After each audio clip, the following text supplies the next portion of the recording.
Hello, this is Miss Prentice.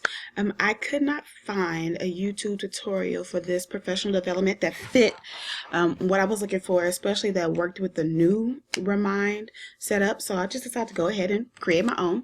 So you're going to go to remind.com in your browser. Should be in your Chrome browser.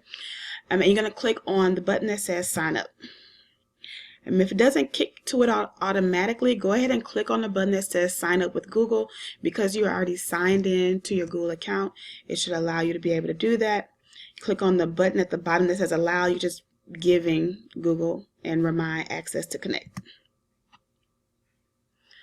So once you do that, it's going to take you to the landing page. And it's going to give you options to pick what you are.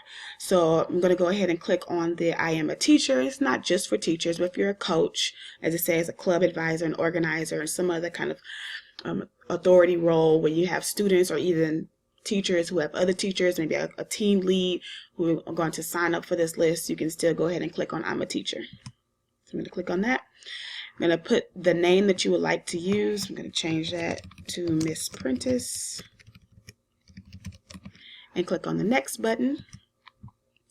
And then I'm going to go ahead, it's going to ask you to start off by creating a class. My suggestions for creating a class is to create a class for every single class period that you have, or different ways that you separate groups. So I'm just going to go ahead and put first period to practice with. Now this blue button that's already checked says I will only message people 13 and older. And that's important because now that Remind has a chat function, you can individually message students and parents and others who have signed up. The only requirement is that those people are 13 and older. If they are under 13, they will ask for a parent's email address to make sure that there is some checkpoints with parents. And I really appreciate Remind for adding that feature. And so it's already clicked. You're just going to click on add. All right. Now it's going to ask you to add your school. And this is a good function if you want to be able to connect with other teachers or administrators or people in your building who are already using Remind. I don't feel like doing this right now, so I'm just going to click on the I don't work at a school button. But if you'd like, you can go ahead and type in and find your school. Okay, so here is the dashboard from which you're going to work. I'm going to point out a couple of things quickly. Over here on the left side are your classes. Right now we only have one class, so here's first period. This @ code underneath here is how you are going to allow students and parents to connect with your class. So you would give them this code, and using their own devices, they would text this code to a certain number and be able to sign up. I'm going to show you how to share that information with students and parents. So you're going to click on the button that says add people, and it's going to give you different options for adding people. I'm going to point out the ones that work best. So number one, in-person instructions. This is useful if you have students and students and parents in front of you. So if you're in class, you have an open house or a meet and greet or a back to school night, you have a presentation that you're doing, you can have this up on your screen so that students and parents can sign up right then and there. I usually do this when I have my open house, and this is one of the first things that I go over so that they can sign up right then and there. I can help them if necessary, and it can be done before we even move on to other stuff. So you have this pulled up, and it's very simple. They're going to take out their devices. They're going to open up a text message, a brand new one. They're going to send the message to 81010, and in the body of the text message, they're only going to put @ symbol and then whatever your class code is, and they're going to send that message. When they send the message, they're going to get a kickback response immediately. You don't have to do anything. It's going to say, welcome to Miss Prentice first period class. Please enter your name. They type in their name. That allows you to know what persons have registered and who you are in contact with, but it does not share your number or their number.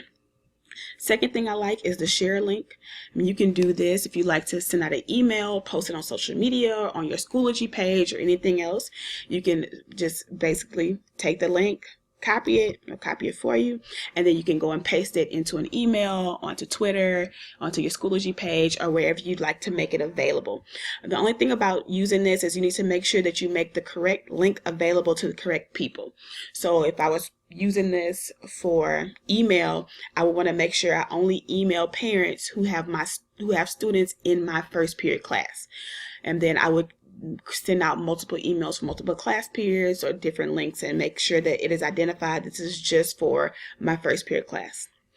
The way that I use most often and how I start are the printable PDFs. And this again is a very useful way for sending stuff home with students in the beginning of the school year. I usually print this off and put it in my introductory welcome packet so that students and parents have access to it from the very beginning of the school year. Right here, it already creates it for you. It has the code that they are going to text to. It will automatically put in your access code. And then down here at the bottom, you see that you can pick different languages to print it off in, which is very helpful. So you can just click on download the PDF. It's going to open it up for you. And as I said, it's already popular. So there you have it. I'm going to go back to the dashboard and exit out of that. So there are no messages here already because we haven't sent out anything as this is new. A couple of things to take note of. Number one, over here is how you add more classes. So if I want to do that, and I would just create second period, and you can add another class. Their class code automatically populates for you. If you want to change the icon, you can. Same message as before, and click on create. Again, ways to send out this information. You do want to make sure that you're sending out the appropriate information to the appropriate students. Another thing that you need to be aware of is where you would actually send out your messages. So you click on the button and create messages. 4 different ways of creating messages. Number one, a class announcement. So you can click on that and click which class you want to send it to. If you want to add other classes, I only have one there, so you can go ahead and add that. And you can send out this remind message to multiple classes or individual classes. Second way that you can send out a message is group conversations. So let's say you have a small group or you have kids who stay after school or working on a project together. You can send a message to a particular group of students. It will need to be students who can receive individual messages, so those who are 13 or over. And then you can select the students that you like and send out a message to a specific group of people. And then individual messages. This is the chat function, which I spoke of before, where you can message individual students. Maybe a student is absent, you're checking on them, or you can message individual parents about their students' progress or any concerns and things of that nature. This next function with the new activity is not really something you're probably going to use often. But what it does is allow you to create an activity. Let's say if you're a coach and you have a game or something like that coming up, and you can put in the description and the location of where to be, date, time, and information. The cost per person is if you're using this to collect funds. That's a new feature that I haven't really played around with, so I'm not going to get into that. Other features I'd like to point out, once you do send your message, so here, welcome to Remind with Ms. Prentice, a couple of functions. Number one, you can attach different items. You can attach, let's say you want to put a flyer or maybe even a study guide. You can send that, link that attachment and send that out with your message. If you're using the app, they'll also let you attach voice recordings. You can do pictures and things of that nature. Number two, you can schedule this message in advance. So I want to do this now for the first day of school or something like that. I can go ahead and schedule it for that by picking the date that I want that to go out, picking the time, and then go ahead and clicking on the save button.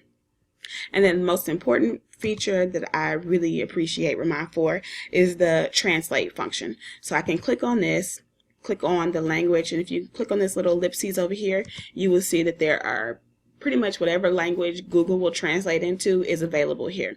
And I have found this very useful for communicating with some of my parents who do not speak English and speak very specific languages that I'm not familiar with, and we're able to open up the lines of communication. So very grateful for that function.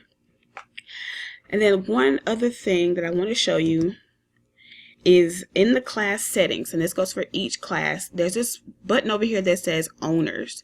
This is important because if you find yourself maybe you co-teach, or maybe you have other people who you would like to provide access with to your class, if you're doing something like going on maternity leave and you still want people to be able to send out messages, you can add an owner to your class and they will be able to send out messages and to access their messaging system as well. And so what you would do is just click on here, click on add a class owner, and then put in that person's name. Now, it won't let me do it right now because your class owner must have registered for the class. Because I have nobody in this class right now, it won't allow that to happen. But what they would do is join your class first, and then you could go ahead and make them an owner. So those are the key functions for Remind. I hope you found this useful.